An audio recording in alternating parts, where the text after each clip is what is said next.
मौखिक अभिव्यक्ति के शिक्षण से संबंधित हम इसमें उद्देश्य पढ़ेंगे और उसका क्या है, एक तरह से क्या उसकी विशेषताएं हैं उनको भी हम पढ़ेंगे। भाषा और पाठ्यक्रम में हम मौखिक अभिव्यक्ति पढ़ रहे हैं। मौखिक अभिव्यक्ति का क्या अर्थ है यह मैंने स्पष्ट कर दिया था और बता भी दिया था कि किस तरह से मौखिक भाषा से ही यह संबंधित भी होती है।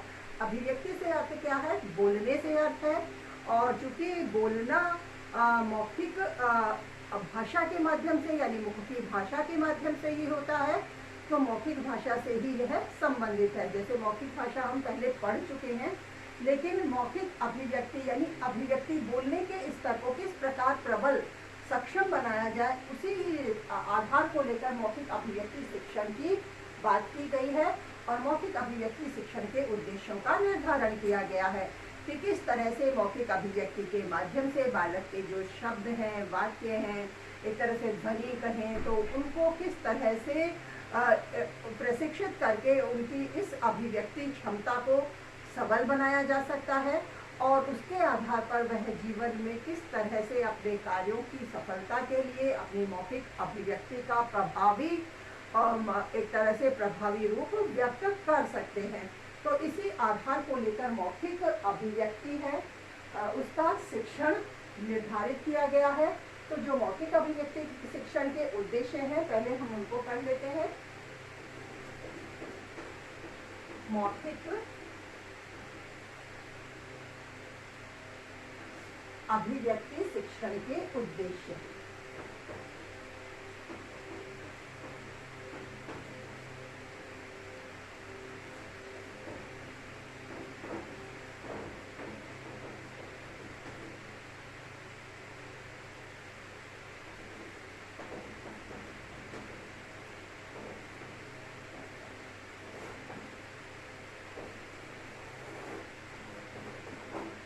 मौखिक अभिव्यक्ति शिक्षण के जो उद्देश्य हैं उन्हें हम लिख लेते हैं। तो सबसे पहले जो बात करें कि छात्रों को मौखिक अभिव्यक्ति के माध्यम से जो वाक्य रचना है उसका ज्ञान करवाया जाता है। तो हम पहले उद्देश्य में लिख देंगे छात्रों को वाक्य रचना का ज्ञान करवाना। छात्रों को वाक्य रचना का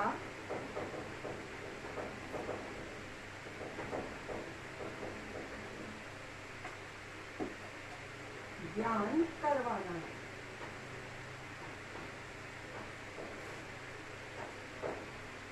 इसी तरह से वाक्य रचना के लिए आधार है उसके ध्वनि समूहों, शब्द समूहों और लोकोक्तियों और मुहावरों का ज्ञान भी उसे करवाया जाए।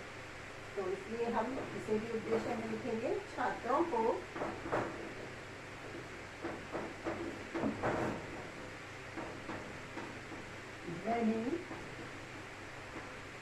ध्वनि समूहों,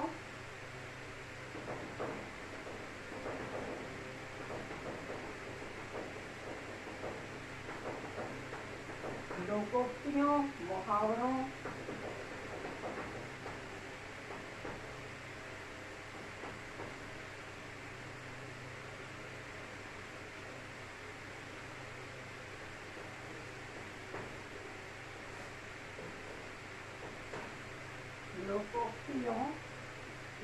बहुवचन में लिखे थे लोकोक्तियों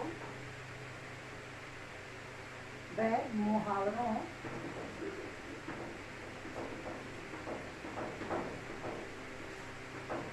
का ज्ञान करवाना।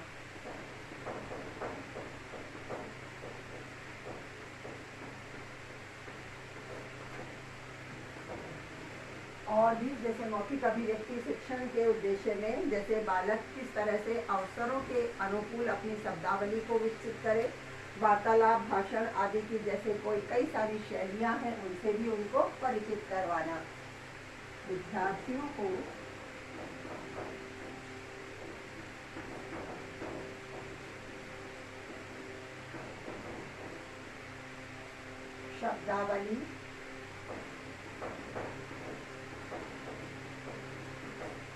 शब्दावली से अर्थ यही है विभिन्न प्रकार के शब्दों की जानकारी, कहाँ किस तरह के शब्दों का उपयोग करना है अभिव्यक्ति के समय और कहीं वार्तालाप और भाषण में भी किस तरह की कितनी प्रकार की शैलियाँ होती हैं, तो उन शैलियों का प्रयोग करते हुए उन्हें सफल बनाने के लिए किस तरह से उन शैलियों की आवश्यकता होती है।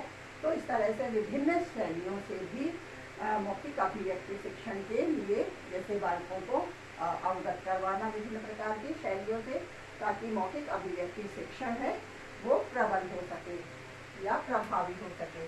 मौखिक विद्यार्थियों को शब्दावली, वार्तालाप,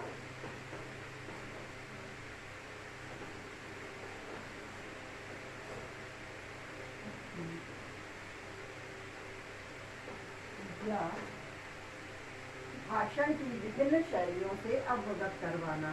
भाषण की विभिन्न शैलियों से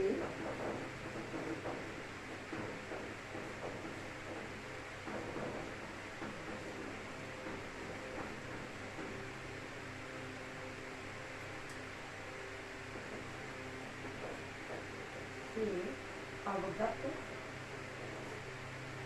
करवाना।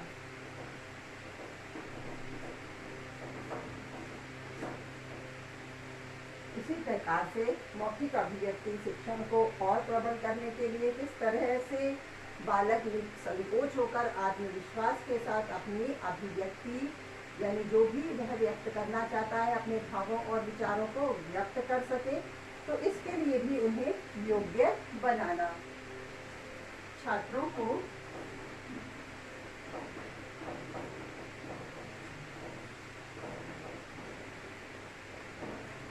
संकोच अपने विचारों को अभिव्यक्त करने के योग्य बनाना। संकोच अपने विचारों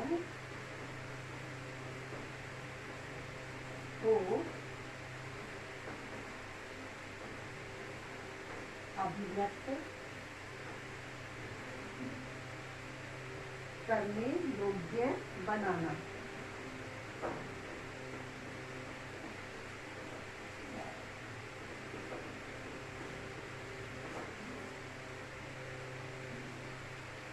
इसी प्रकार से जैसे जो मौखिक अभिव्यक्ति शिक्षण है, इस तरह से बालक में एक तरह से उनमें स्वाभाविकता का विकास किया जाए, ताकि तत्काल वह जो भी प्रश्न उनसे पूछे जाएं उन प्रश्नों का उत्तर दे सकें।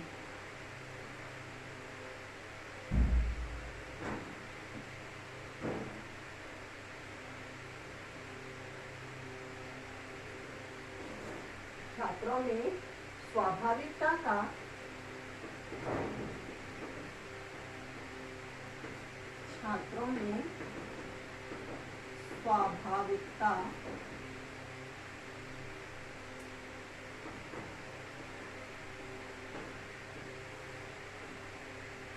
से अपने विचारों को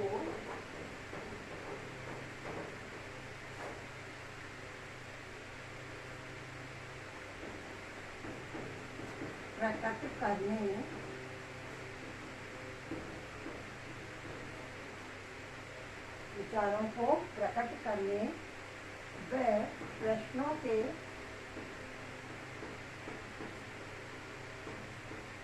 तत्काल उत्तर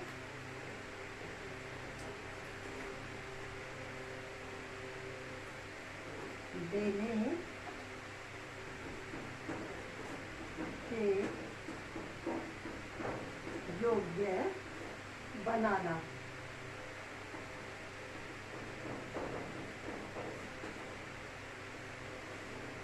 इसी तरह से मौखिक अभिव्यक्ति में छात्रों को भाषा के सीखने में और विभिन्न तरह की विभिन्न प्रवृत्तियों को भी भाषा सीखने से संबंधित जागृत करने में मौखिक अभिव्यक्ति शिक्षण उद्देश्य का महत्व होता है।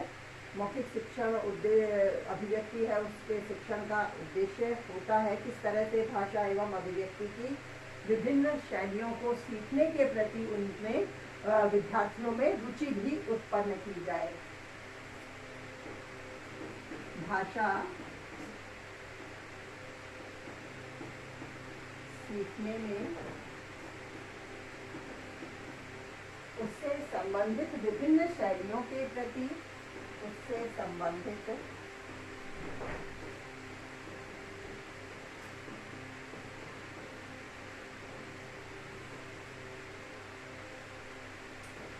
विभिन्न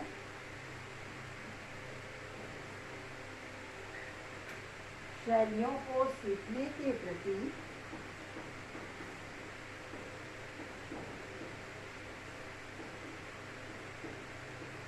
को सीखने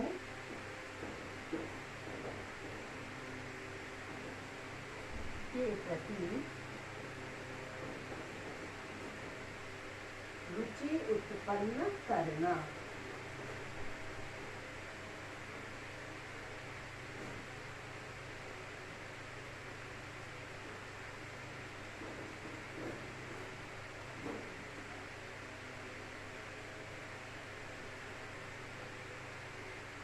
और जैसे जो भाषा है, भाषा के सीखने में उससे संबंधित कितनी जो शैलियाँ हैं, किस तरह से उन शैलियों के प्रति अगर उनमें जो छात्र हैं उनमें रुचि उत्पन्न करेंगे तो विभिन्न प्रकार की शैलियों को बालक सीख कर अवसर के अनुकूल किस प्रकार उनके द्वारा अपनी बात को स्पष्ट किया जाना है, किस प्रकार कार्य की सफलता के लिए किस तरह की आवश्यकता रहेगी उस समय किस शैली की, तो उन्हें सीखने के प्रति इस तरह की रुचि उनमें उत्पन्न की जानी होती है।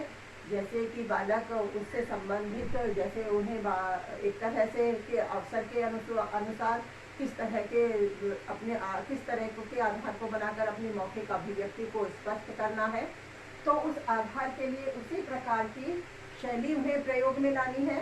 तो इस तरह से उन्हें जब हम प्रेरित करेंगे तो विभिन्न प्रकार की जो भाषा से सीखने से संबंधित शैलियाँ हैं उनमें स्वतः उनके प्रति रुचि जागृत होगी और उन शैलियों को सीखकर वह अपने सफल जीवन में को संचालित करने में अपनी मौखिक अभिव्यक्ति को सबल और सशक्त बना सकेंगे। और मौखिक अभिव्यक्ति के सबल और सशक्त होने से वह निसंकोच होकर अपनी आत्म का करने की अपनी आत्म का प्रकाशन कर सकते हैं या अपना आत्म प्रकाशन कर सकते हैं, अपने भावों विचारों और उद्गारों को अभिव्यक्त कर सकते हैं। तो इस दृष्टि से जो मौखिक अभिव्यक्ति शिक्षण के जो उद्देश्य हैं वो पूरे होते हैं। मौखिक अभिव्यक्ति शिक्षण के इस प्रकार से छात्रों को मौखिक अभिव्यक्ति की सबलता प्रबलता के लिए इन उद्देश्यों का निर्धारण किया गया है। तो इस तरह से मौखिक अभिव्यक्ति शिक्षण के उद्देश्य हमने पढ़ लिए हैं।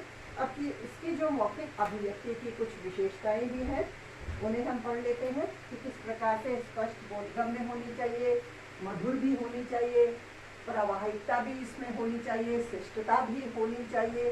तो ये सब क्या है, मौखिक अभिव्यक्ति शिक्षण की विशेषताएं हैं।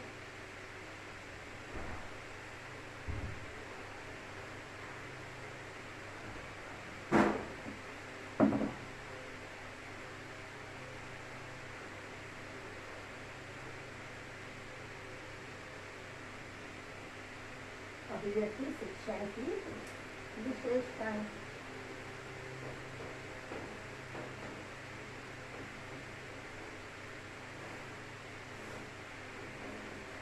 मौखिक अभिव्यक्ति शिक्षण की विशेषताएं, जैसे सबसे पहले हम बात करें स्पष्टता।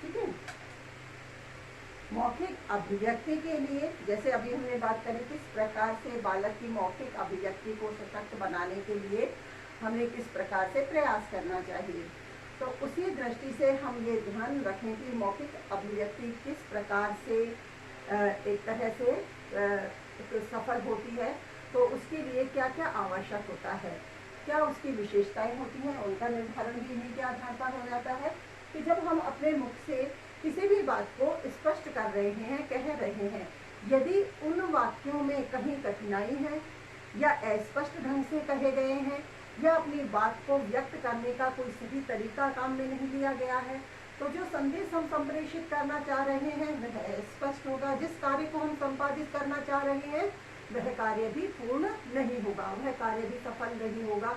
इसलिए आवश्यक है कि मौखिक अभिव्यक्ति के लिए जो भी हम अपनी बात को कह रहे हैं उसे घुमा फिरा कर न कहने के बजाय सीधे और सरल स्पष्ट शब्दों में उसे व्यक्त करना चाहिए। उसी से हमारी मौखिक अभिव्यक्ति सफल होती है। हम जिस संदेश को पहुंचाना चाह रहे हैं वह सही मायने में सही रूप से पहुंचता है। तो इस आधार पर स्पष्टता को आधार माना गया है। और हम बात करें जैसे जो मौखिक अभिव्यक्ति है तो उसमें स्वाभाविकता भी होनी चाहिए।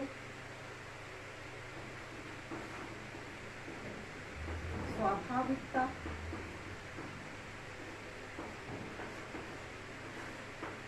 इस तरह से स्वाभाविक जो भी संदेश हम दे रहे हैं, जो भी बातें कह रहे हैं वो स्वाभाविक होनी चाहिए। बनावटी शब्दों का प्रयोग उनमें किसी भी प्रकार से नहीं होना चाहिए। इसी तरह से मधुरता की बात करें, जैसे कि जो मधुर वाणी है वही सबको प्रिय होती है। तो हम अपने कार्य को संपादित करवाने के लिए, हम अपने कार्य को पूर्ण करने के लिए जो भी बात कह रहे हैं तो वह बात कहने का ढंग कैसे होना चाहिए, मधुरता से संबंधित होना चाहिए। उसमें मधुर शब्दों का ही प्रयोग किया जाना चाहिए। तो मौखिक अभिव्यक्ति में मधुरता का भी विशेष महत्व होता है। इसी तरह से हम और आगे बात करें बोधगम्यता।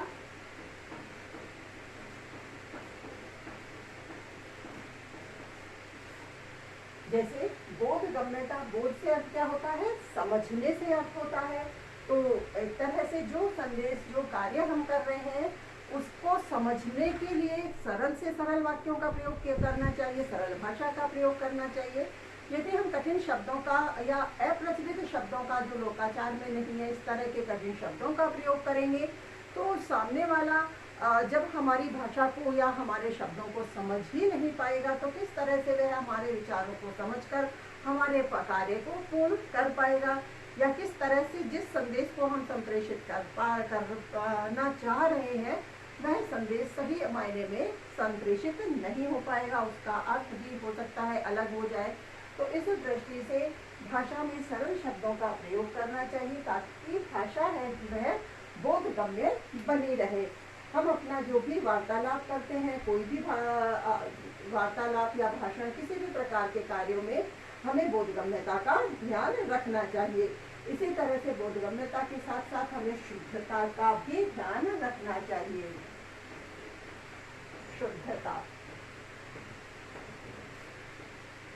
भाषा की शुद्धता का भी हमें विशेष ध्यान रखना चाहिए। जब भाषा शुद्ध ही नहीं होगी तो हमारी जो मौखिक अभिव्यक्ति है वह सफल नहीं हो सकती। इसलिए भाषा, जिस मौखिक भाषा का हम उपयोग कर रहे हैं या प्रयोग कर रहे हैं जिसे बोलने में, तो मौखिक भाषा के जिस मौखिक भाषा का प्रयोग हम कर रहे हैं उसकी अभिव्यक्ति में हमें शुद्धता का भी ध्यान रखना चाहिए। और बात करें जैसे अवसरानुकूलता,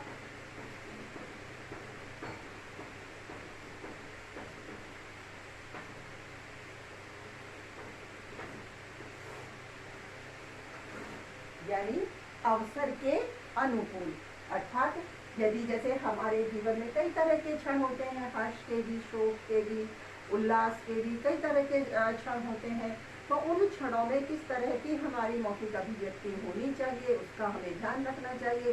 कहीं दुख का समय है और हम हाँ हाँ करके अपनी बात को कहीं स्पष्ट करना चाह रहे हैं, कह रहे हैं, तो वो उसका प्रभाव कैसा हो जाएगा, नेगेटिव होगा, नकारात्मक प्रभाव डालेगा, नकारात्मक प्रभाव डालेगी हमारी कोई भी ऐसी बात जो है। तो इस दृष्टि से मौखिक अभिव्यक्ति को अवसरानुकूल भी हमें अभिव्यक्त करना चाहिए। तो अवसरों का भी ध्यान रखना चाहिए, तभी वह सशक्त और प्रभावी ढंग से अपने कार्य को पूर्ण कर सकती है। जैसे जो भी हमारी एक तरह से कहें हर्ष, उल्लास, शोक, दुख, दया, सहानुभूति, प्यार आदि जो भी भाव है वह भावों के अनुकूल ही हमारी मौखिक अभिव्यक्ति को हमें व्यक्त करना चाहिए। और हम बात करें जैसे कि प्रवाहिकता,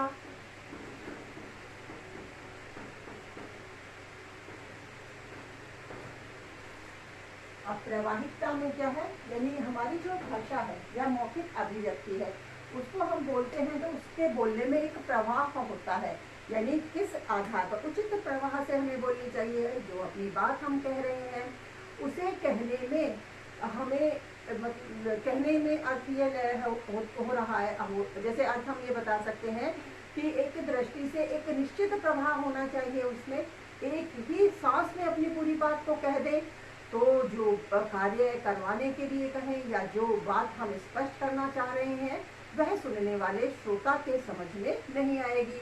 तो बात को ये भी नहीं कि बहुत तीव्र कह दें या बहुत ही धीरे कहें कि सुनने वाला एक तरह से बोरियत का अनुभव करने लगे। तो इस दृष्टि से अपनी बात को अभिव्यक्त करने के लिए या अपनी मौखिक अभिव्यक्ति के लिए हमारी जिस भाषा का प्रयोग हम कर रहे हैं उसमें एक निश्चित प्रवाह भी होना चाहिए। उचित प्रवाह से हमें अपनी बात को अभिव्यक्त करना चाहिए। इसी के साथ साथ जैसे और एक बात करें हम मौखिक अभिव्यक्ति की विशेषता की, तो कहें कि जैसे हमें उसमें शिष्टता का भी पालन करना चाहिए, कि जैसे जो शिष्ट भाषा है, शिष्ट शब्द है, उन्हीं का प्रयोग करना चाहिए। जो भी लोकाचार में प्रयोग किए जा रहे हैं उन्हीं शब्दों का प्रयोग करना चाहिए। अप्रचलित शब्दों का प्रयोग नहीं करना चाहिए, कर्कशवाणी का प्रयोग नहीं करना चाहिए। बड़ों के साथ हमें किस तरह से व्यवहार करना है, उनसे किस शिष्ट भाषा में हमें बात करनी है, तो इन बातों का ध्यान रखते हुए भी हमें अपनी मौखिक अभिव्यक्ति को व्यक्त करना होता है। तो इस आधार पर जैसे स्पष्टता, स्वाभाविकता, मधुरता, बोधगम्यता, शुद्धता और स्वरानुकूलता, प्रवाहिकता और शिष्टता के आधार पर हमारी जो मौखिक अभिव्यक्ति है वह सशक्त और सबल होगी और सामने वाले को हम प्रभावित करने में सक्षम हो सकेंगे। तो इस दृष्टि से हमने जैसे आज मौखिक अभिव्यक्ति शिक्षण की समस्त विशेषताओं को और इसके जो शिक्षण के उद्देश्य हैं उन्हें भी पढ़ लिया है। अब हम जो मौखिक अभिव्यक्ति के शिक्षण के उद्देश्यों से भी और विशेषताओं से भी किस प्रकार यह आधारित होता है कि मौखिक अभिव्यक्ति का महत्व भी होता है। हालांकि महत्व भी इन्हीं से निर्धारित हो जाएगा, क्योंकि इस तरह से मौखिक अभिव्यक्ति है, जो मौखिक अभिव्यक्ति है वो अपने महत्व को भी निर्धारित करती है। तो इस तरह से जो मौखिक अभिव्यक्ति का महत्व है इसे हम कल पढ़ेंगे।